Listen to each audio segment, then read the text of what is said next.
2025 low பட்ஜெட்ல எடுக்கப்பட்டு black Bastar hit அடிச்ச சத்தமே இல்லாம சம்பவம் பண்ண ஒரு 5 மூவி பத்தி தான் இந்த வீடியோ பார்க்க போறோம். நம்பர் 5 பொசிஷன்ல பாத்தீங்கன்னா குடும்பஸ்தன் மூவி இருக்கு. இது வந்து நடுத்தர குடும்பத்துல இருக்கிற ஒரு குடும்ப தலைவன் படுற ஸ்ட்ரகிள் வந்து ரொம்ப யதார்த்தமா வந்து மணிகண்டன் அவர் வந்து வெளிப்படுத்தியிருப்பாரு. இந்த படத்தோட மொத்த பட்ஜெட் பாத்தீங்கன்னா 8 கோடி. இதோட ஓவரால் பாக்ஸ் ஆஃபீஸ் கலெக்ஷன் பாத்தீங்கன்னா 28 கோடி ரூபாய் வந்து வசூல் பண்ணுச்சு. நம்பர் 4th பிளேஸ்ல பாத்தீங்கன்னா மாமன் படம் இருக்குங்க. ஒரு தாய்மாமன் கதாபாத்திரத்தை ரொம்ப யதார்த்தமாவும் சென்டிமெண்டாவும் சொல்லப்பட்ட படம் தான் பாத்தீங்கன்னா இந்த மாமன் படம். இதுல வந்து நடிகர் சூரி வந்து நடிச்சிருப்பாரு. இந்த படத்தோட மொத்த பட்ஜெட் பாத்தீங்கன்னா 10 கோடி. இதோட ஓவரால் பாக்ஸ் ஆஃபீஸ் கலெக்ஷன் மட்டும் 50 கோடி ரூபாங்க.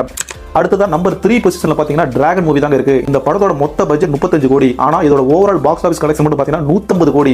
இந்த லிஸ்ட்லயே பாத்தீங்கன்னா 100 கோடிக்கு அதிகமாக வசூல் பண்ண ஒரே படம் டிராகன் மூவி தாங்க.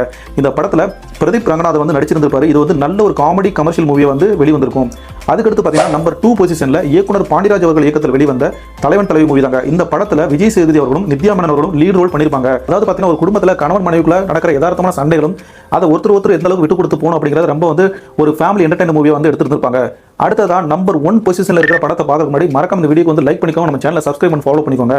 நம்பர் 1 பொசிஷன்ல பாத்தீங்க அப்படின்னா டூரிஸ்ட் ஃபேமிலி படம் தாங்க இருக்கு. இந்த படத்துல இயக்குனரும் நடிகருமான சசிகுமார் வந்து நடிச்சிருப்பாரு. சிம்ரன் அவர்களும் லீட் ரோல் பண்ணிருப்பாங்க.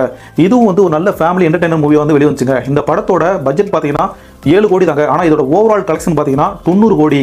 இந்த லிஸ்ட்ல உங்களோட ஃபேவரட் படம் ஏதாவது இருந்துச்சு அப்படின்னா மறக்காம கமெண்ட் பண்ணிருங்க.